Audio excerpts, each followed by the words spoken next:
Welcome back to the Abundant Culture Podcast, where business owners like you come to learn how to grow the valuation of their companies so they can sell in the future. On this show, you'll learn how to sell for top dollar and invest in profitable businesses around the country. Now, here are your hosts, Jazz and Joe.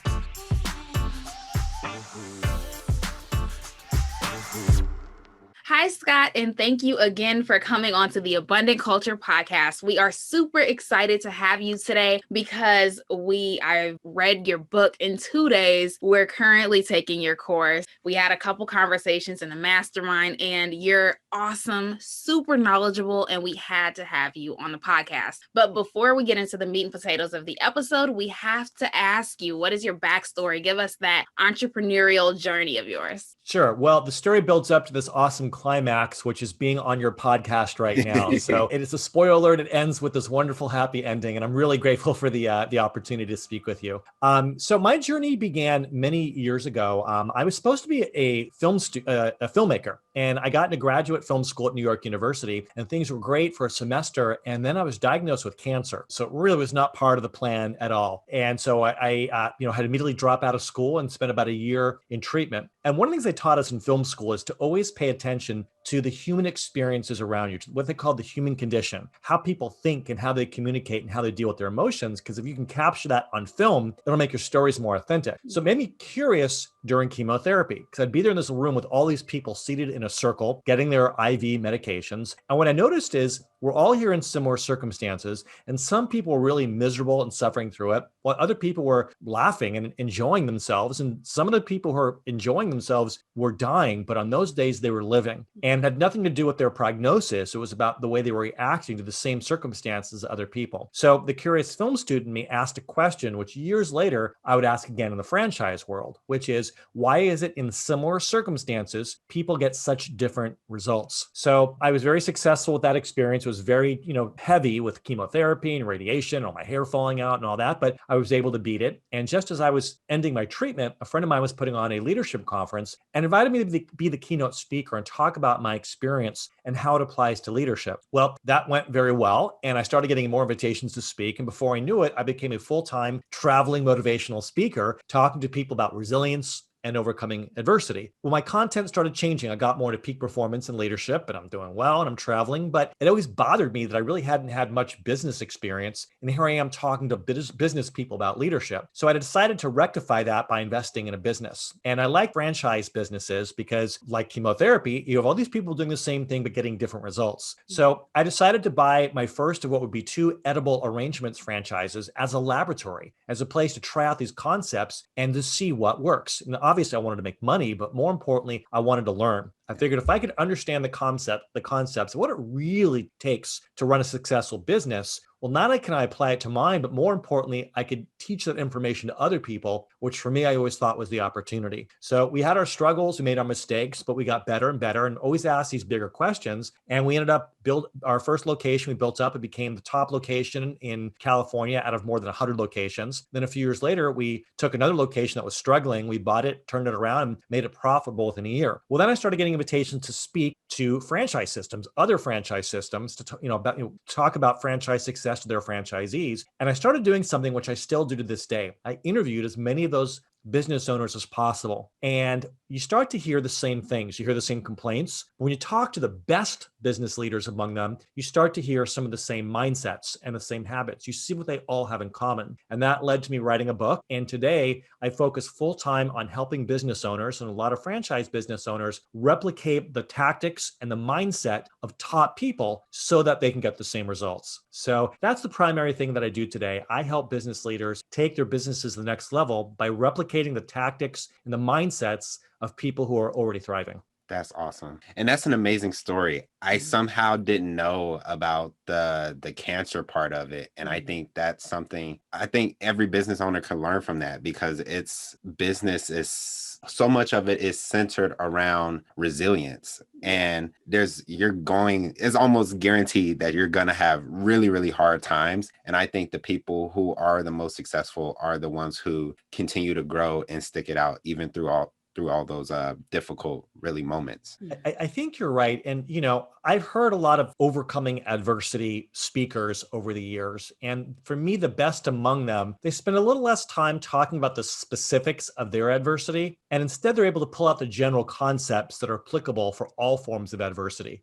So whether your problem is a physical illness or money problems or the pandemic, the point is it's circumstances for which you're not planned, for perhaps you don't feel equipped, and emotionally it really takes a toll on you. So the questions we need to be asking aren't just, how do I solve this specific problem, but how do I cope? How do I make sure that I keep a clear head? How do I make sure I take advantage of the resources around me? And most importantly, how do I find the opportunity in this? Which is a hard question to ask when you're in the middle of something that's scary, that is terrifying. I think for many people, this horrible pandemic is going to launch them to incredible heights because it's going to present opportunities they weren't expecting, or it's going to force them to change. And those changes are going to ultimately have the biggest payoffs. So I think that you're right, that you're going to run a business, you're going to have problems. So being resilient and being able to find the opportunities is really the key to longevity. Absolutely. And I really love that we're kind of talking about this point right now, because while I was reading the book, I could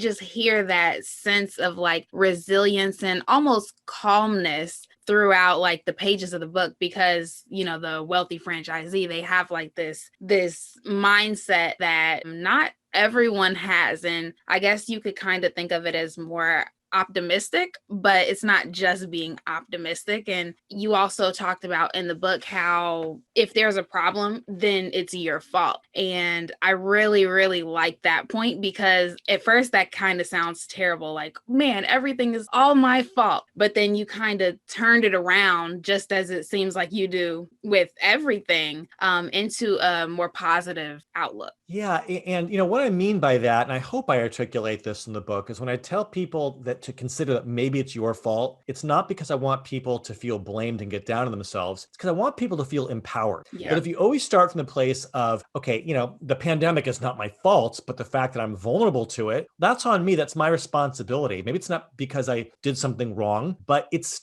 my responsibility. Right. Because I think a lot of people, they want to blame. If it's a franchise, they want to blame their franchisor, or business owners want to blame the economy, or they want to blame the competition. It's comforting to have something to blame so you can take yourself off the hook. But that's very disempowering. I mean, there's always going to be circumstances that are out of our control. So our best time is spent in the areas where we do have control. And so the message that I want business owners to understand is it's not that it's your fault, but it's your responsibility, and you're more powerful and you're more influential than you think. You're not a victim. You're doing business in an environment where you don't have complete control, but if you focus on the areas where you do have control, it's going to maximize your chances of getting the things that you want. Absolutely. Mm-hmm. So to that point, what I kind of want to know is that journey from being a new franchisee to being a top producer and a well-known franchise. I think that's so amazing.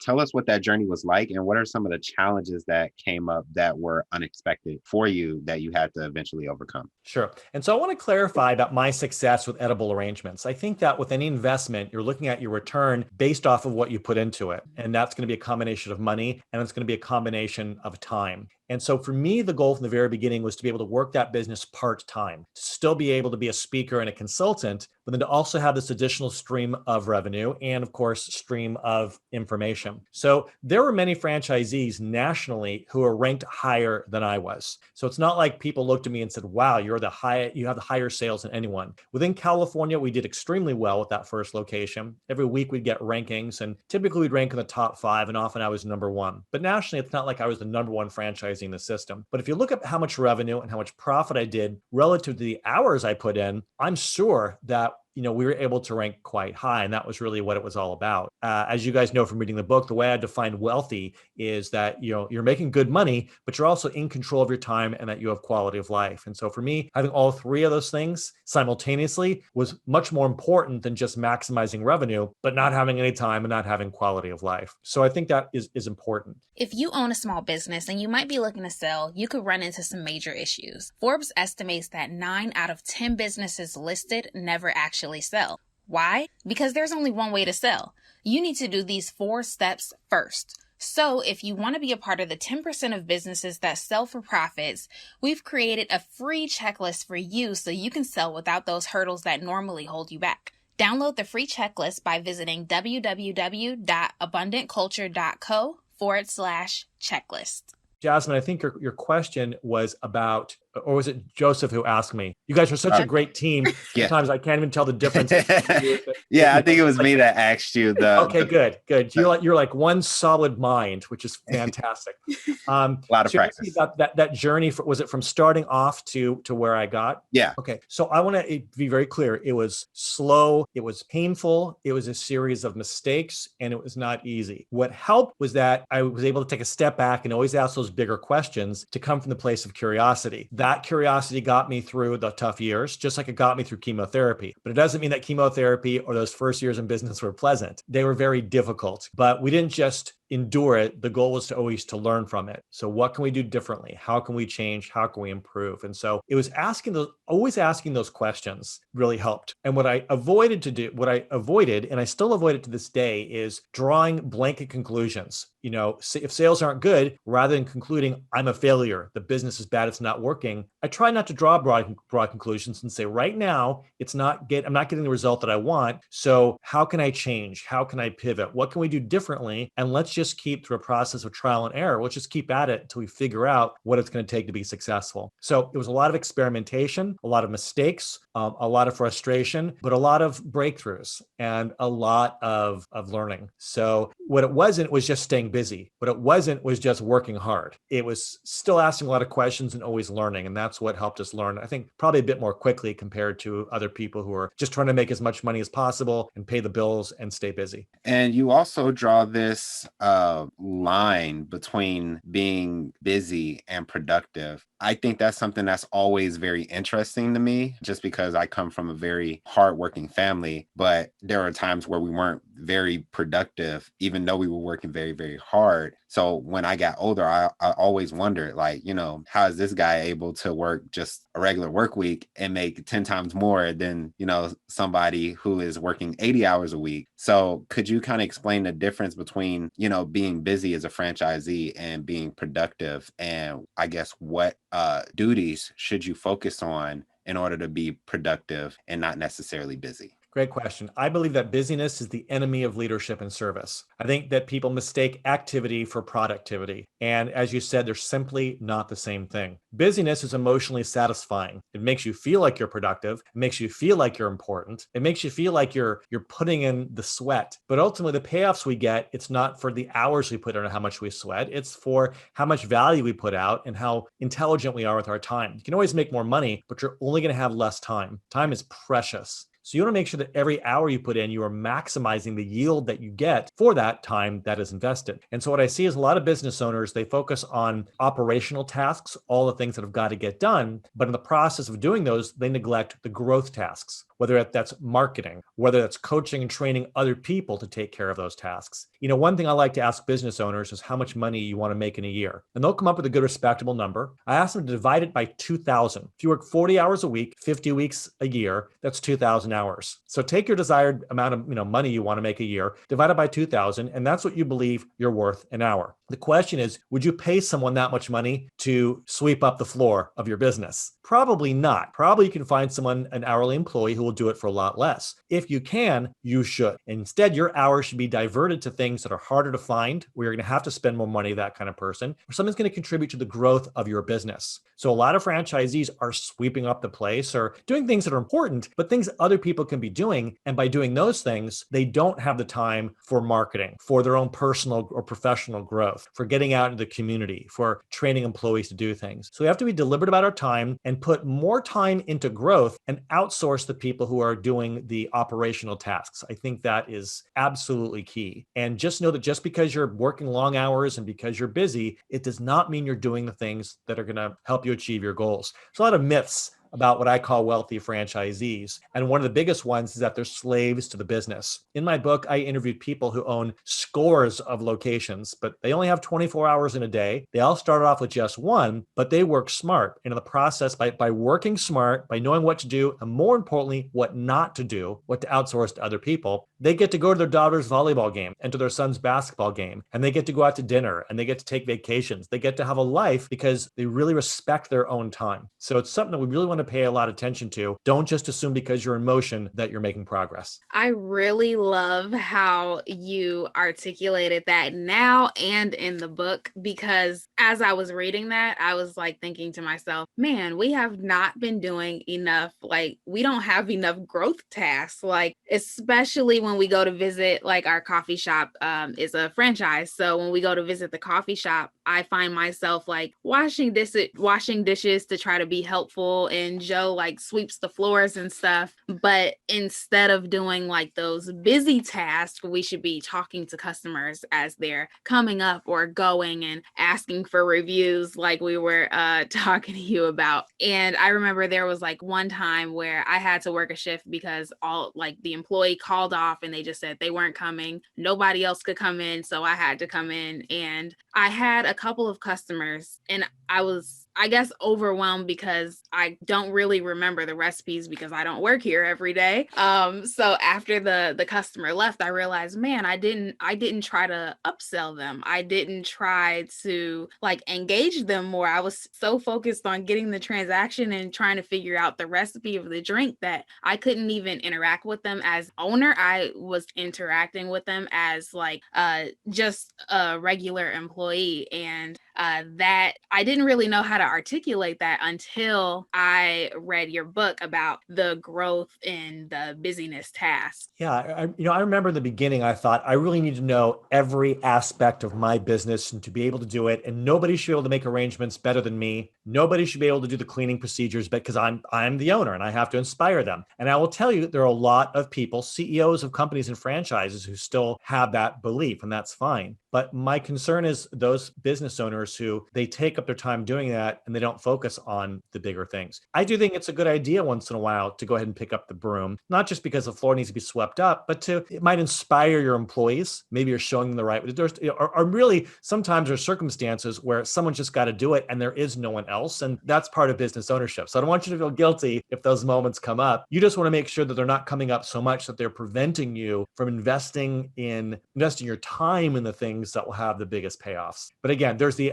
ideal world of which I speak, and then there's the real world. In the real world, sometimes you got to pick up the broom. Yeah, every now and again. Yeah. So one of the things I was wondering is, and I remember you touched on this in the book, but I can't remember exactly how you worded it. But one issue that kind of came up in our business was, when we joined the franchise, this was our first, go at a actual business. I mean, we had kind of helped with real estate transactions before, but those were more transactional as opposed to like an ongoing business that we have to really look after.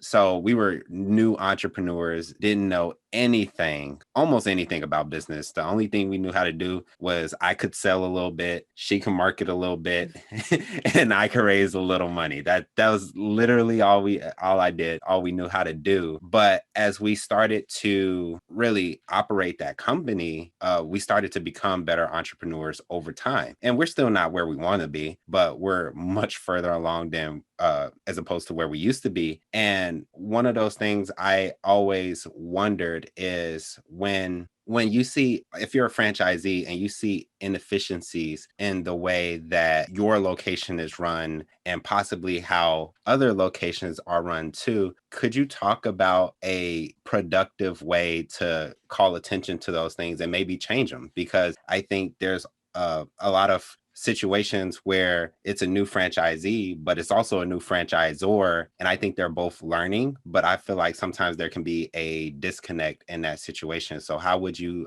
go about handling, just the feedback loop between franchisees and franchisors? It's such an important question. You might see inefficiencies in your business. And if it's a franchise, the inefficiencies might be there because of the way you're executing operations, which is on you, but it might be the operations themselves are not as efficient as they could be. And that's what the franchisor is teaching. And you might believe that you know better. And maybe you do. There's usually a reason why franchisors do things a certain way, because they're not just interested in helping you grow your business. They're trying to create systems that can be replicated throughout the entire company. Yeah. Right. They want to make sure that there's something they can teach, that they can replicate, that it can be done over a wide geography. It's all about, replication. And so it may not be ideal for one location, but it might be the best choice for what's happening overall. Having said that, I think that franchisors, just like franchisees, are learning, collecting feedback, and figuring stuff out. The best franchisors are humble and they listen to their franchisees, they pay attention, and they make changes based on that feedback, based on things that are brought to their attention. But they have to do it slowly. They have to test. They have to make sure that these changes can be implemented system-wide. Franchisees want to move fast. They want it done now. They want to do what's best for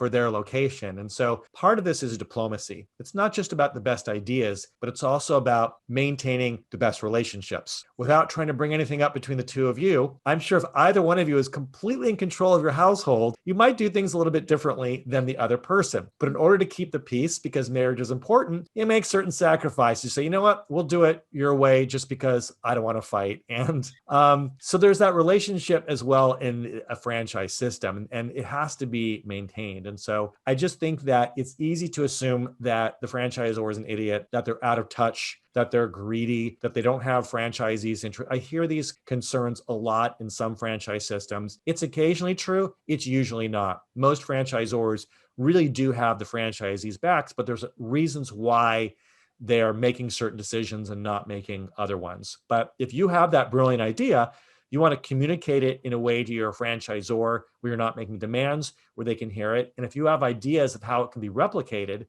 it might make it easier for them to embrace it and make that the new way of doing things. And I really like how you brought up the idea of it has to be replicable, because I think a lot of times, you're looking at your business and pretty much your business only because that's where your money, your time, and your sweat equity is going. But I think you also have to keep in mind that if this system that you think you have is implemented, it has to be able to be implemented into all the other locations as well. And I think that's something that's really easy to forget about as a franchisee, that, this system has to not only just work for you, but it has to work for everybody else under that brand as well. So I'm really glad you brought that up, because I think one thing that I like a lot of things about your book and your course, but I like how it's like it's made for franchisees, but it's also about like seeing it from both sides, the franchisor and the franchisee side, and creating a balance and a harmony there. Because, whether you agree on everything or not, their brand is your brand and your brand is their brand. So it's like there's that aligned incentive that I think needs to be nurtured over time, just like a marriage, basically. Yeah. I learned from interviewing all of these great franchisees is they didn't achieve their success by going rogue, by doing things their own way. They are not innovative. They are not creative. Or maybe they are, but they don't bother with that stuff in the business. They've outsourced the innovation creativity to the franchisor. They're just great at executing. They occasionally have good ideas, and then they partner with the franchisor to see if they're appropriate. But all of them told me, I pretty much just execute the system. They stick to the proven system. A big reason to get into franchising is to avoid risk. Well, as soon as you deviate from the system, you're now exposing yourself to the very risk that you paid to avoid. And so I haven't met anybody who really is thriving in franchising because they're doing things their own way. That's a good point. Mm-hmm. And I really like the quote that you just said about the risk with the franchise. I highlighted that multiple times in the book, not only for our sake, but for, whenever we start a franchise, for our franchisees' sake as well. I thought that was brilliant. Yeah. And I have to give some credit to Tim Davis, who's the president of the UPS store. I sat with him and he talked a lot about that. And he says, there's like this dichotomy, these franchisees are best franchisees. Part of what makes them great is they're scrappy and they want to work hard and their minds are going quick, but then they have to kind of rein in that desire to innovate. And he was really, really emphasizing a lot about, you want to mitigate risk. So I do have to give him some credit for that. But I think that it's just such an important thing. The whole reason to buy a franchise is so you don't have to think, just execute. Let them do the thinking. They're not right, but they're usually going to be right. They're probably going to be right more often than you because they have more data points. Yeah. Yeah. Right. Absolutely. So just fail with them some of the time and you'll succeed with them so much more of the time. It's just a better bet. And the nice thing about a franchise is that if it's a really good brand, and part of the brand is that it's consistency in all locations, that's going to add resale value to your particular business. With Meat Edible Arrangements, when I sold them, people just didn't want my stores. They wanted edible arrangement stores in general because it's just a well-known, solid brand. And so you want to contribute to that brand, even just selfishly, so that when the time comes for you to sell, that people know what it is and that it's strong. It'll add more value to your business. Yeah. And on that note, could you tell us about kind of the process and how it felt to actually sell your business? Because I feel like that's such a rare thing to be able to say among business owners and entrepreneurs, to be able to say, oh, I sold one of my locations or I sold one of my businesses. And we're all about, selling and investing in businesses here. So could you tell us about your experience just selling your business? It was a highly emotional experience for me, and maybe more so than other people. I mean, everyone puts their money and their time and their heart and their soul in their business. But for me, the relationships were really big. After struggling to put together a good team, when I finally figured out how to assemble an expert team of employees and how to build them into a true unit, we were like a family. My average employee had been with me, 5 years at that point. And so for me to have to say to them, hey, I'm going to sell this business, it was really hard to do that. I mean, I raised these babies, these stores, and now I was going to be putting them in someone else's hands. And that meant a lot of change for me, as well. So, it was emotional. Interestingly, I haven't missed the physical stores. I've not been back. I've been driven by, but I haven't been inside either one of them. I don't miss the physical stores, but I do miss my team members. And most of them I'm still in touch with, the people who were with me there at the end. They had been with me for years. A year after I left, I don't think any of them were still working there, which I feel bad about. They all seem to have moved on to other things, but it was sad that family kind of eventually had to split up. It was just a different environment after I left. I'm not saying it was worse, but it wasn't, it was different, just not the same culture. And that says a lot about your leadership. If you have employees that stay on for 5 years, we're not at that point yet. And I really hope that we do get to that point because our turnover is about a year to a year and a half, but 5 years is great. Well, I would tell you, if you look at a lot of quick service restaurants, usually the turnover rate or churn rate is about 100%, meaning that if you look at all the people who work for you a year later, none of them will be there. That's how it is in most quick service restaurants. And there are some reasons that are out of your control. For a lot of people, it's their first job. It might just be an hourly thing they're doing on the side. But I think a lot of it is that most people don't know how to manage these kinds of employees. They don't know how to appeal to their soul, to their inside, and how to motivate them, how to inspire them. And, I hear people say the same thing. They're lazy, they're entitled, they just want to be on their cell phones the whole time, and guess what? We're not the first generation to complain about kids these days. Right? People complain, they said the same thing about us. Okay. At one point, our grandparents were applying for jobs and the generation of our great grandparents, like, boy, kids these days, they want to get in their horseless buggies and drive around, it's all the same stuff, but there's some universal concepts that are timeless, that transcend culture, that are really about understanding how people really tick. And if you're willing to put in the initial groundwork to, understand what it takes to find the right people and then to coach them to greatness and then to keep them great, you put in that time up front, it's going to save you a lot of time on the back end because you're not dealing with problems and you're not having to replace them as much. I spent a ton of time dealing with that. And you guys know from the book, the subject of your personnel and your team, that is the only topic to which I devote 2 chapters because it's that important. But boy, once you get that down, it makes all the difference in the world in your business. Absolutely. So could you kind of tell our audience basically, if they're a franchisee and they want to learn more about, the process of becoming a better franchisee, can you tell them where can they get the book? And also, can you shed a little bit more light on the course? Because I feel like we've been hinting at it the whole time. And I just want to make sure that people know there's a book, there's a course, here's where you get it. And here's why you might want to make that purchase, because it's something, and I'll just say this to my audience. I have been the biggest supporter and skeptic of franchises, depending on when you talk to me. It's just like certain days, it's like, yeah, everybody should have at least one. And then other days where it's like, don't do it. I don't care who you are. What's your situation? Don't.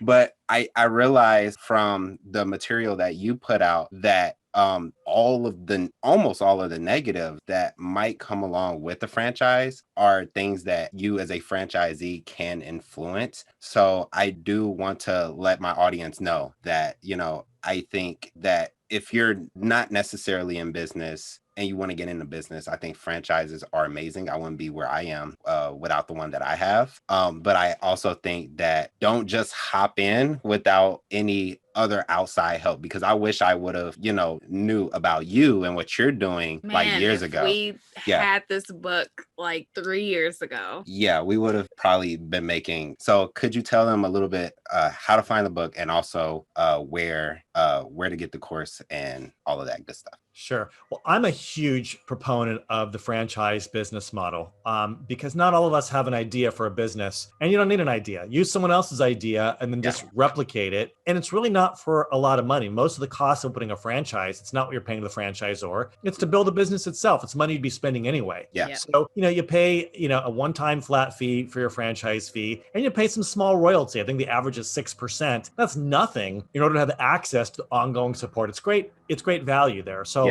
I'm a huge proponent, but I think a lot of people don't appreciate how valuable their business is and good it is because they're not running it to the best of their ability. How do you know how good your business is? How do you know how good any tool is unless you know how to use it, unless you're maximizing what it is that you bring to it? So you might be standing in a gold mine, but if you don't know how to mine for gold, it doesn't make sense for you to say, yeah, this gold mine's a disaster. There's no gold here. Yeah, right. Well, no, you just don't know how to mine it. And I think that's the case with most franchises. And so my mission is to help people become the best franchisees possible so they can make as much money from their franchise businesses as possible. So the tools that I offer are all about achieving that. So the book is called The Wealthy Franchisee, Game-Changing Steps to Becoming a Thriving Franchise Superstar. And it is available wherever books are sold. I think most people probably go to Amazon, but if you have other websites you want to go to or other bookstores you want to go to, it usually can be found. I think about a month and a half ago, since the pandemic, it was my first time going into a bookstore. It was a Barnes & Noble here in Los Angeles. And I actually found my own book on the shelves, which was the coolest thing. I took a picture and then I moved the book to a more prominent place on that shelf. I have to admit that too. But so the book is available wherever books are sold. But when I wrote it, I had a lot of people coming to me saying, this is great, but I could use your help and I want more. And so based on that, I created the Wealthy Franchisee Business Breakthrough Program. The book is all this information. It's all the stuff that you can learn to help you grow your business. I wanted to create something where it's actually the least amount you need to know to maximize return on your business so that you can move forward fast. So I've created an online course. It's self-paced because I know franchisees are busy. And it's 7 modules that very quickly focused on the most important things you need to know and the most important things you need to do to replicate the results of top franchisees. So there's some instructions, some videos, and some written exercises that really force people to reflect. But the most important thing is action items to go back, changes to make in your business. So it's me guiding you at your pace through the process of becoming a better franchisee and running a better business. So the idea is you take the course, you make a small investment, but it has huge returns because all the work is about doing the most important, most efficient things possible to become a wealthy franchisee.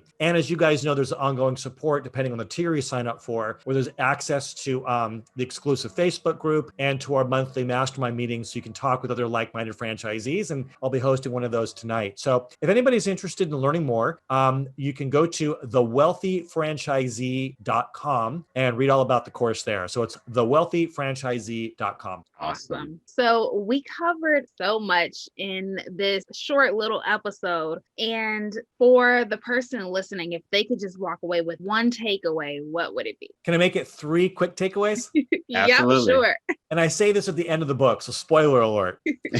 I think the book is 82,000 words, but if we really only had a few sentences, what I would tell people is if you want to succeed in a franchise business, do the following 3 things. Maintain a clear head so you're not giving in to your emotion, those crazy thoughts. Maintain a clear head, stick to the proven system, and then use your business to improve the lives of everyone it touches. your employees, your customers, your community, everyone you come into contact with, serve them, constantly put value out into the world because there's a boomerang effect. So if you keep a clear head, stick to the system, and continuously improve the lives of other people with your business, you're going to grow. Awesome. And last question, since you're on the Abundant Culture podcast, we feel the need to ask this question to every guest that comes on because we always get very interesting and unique answers. And it's the question is, in your personal life, in your spiritual life, or even in your professional life, how do you like to spread abundance? I think it starts from my own thoughts and then what I communicate out there. For me to spread abundance, I have to believe in it. Yeah. And so if I find myself succumbing to my own fear, to a belief in scarcity, to being competitive rather than constructive, I need to pause and hit the reset button. So I need to really embrace the concept of abundance and then try to provide that abundance to others. It's one thing to teach them to say, hey, there's so much out there for you. But if I can actually provide it, if I can actually, through my interactions, whether it's personally or professionally, if I can just lift other people up and help them get what they want,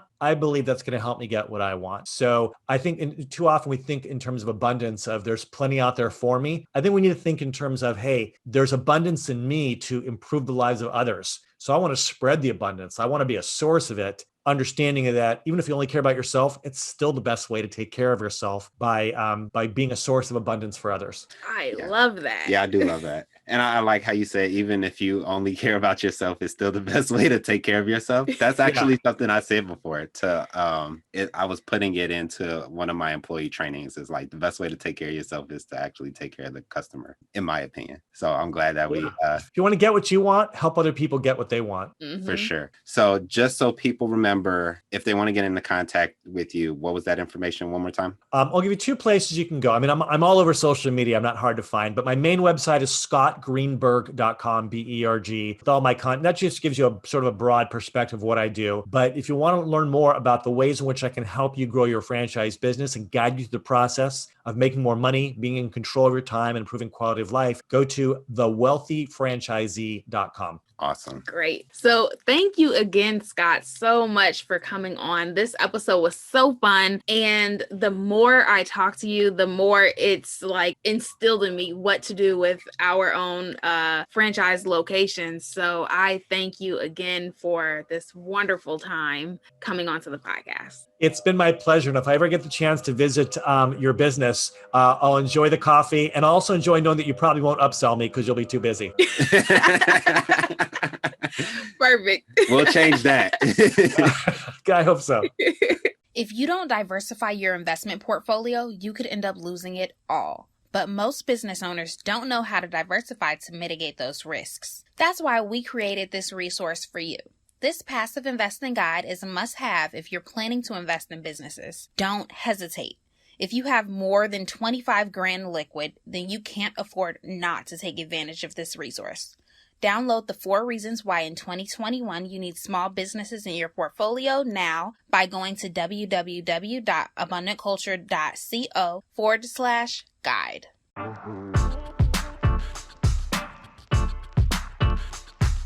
Thank you for listening to the Abundant Culture Podcast with Jazz and Joe. If you enjoyed this episode, make sure you subscribe, then leave an honest rating and review. And remember, we're ready to buy your business. So if you're ready to sell or passively invest in other small businesses, go to abundantculture.co for more information. We publish episodes every Friday, so we'll see you next week.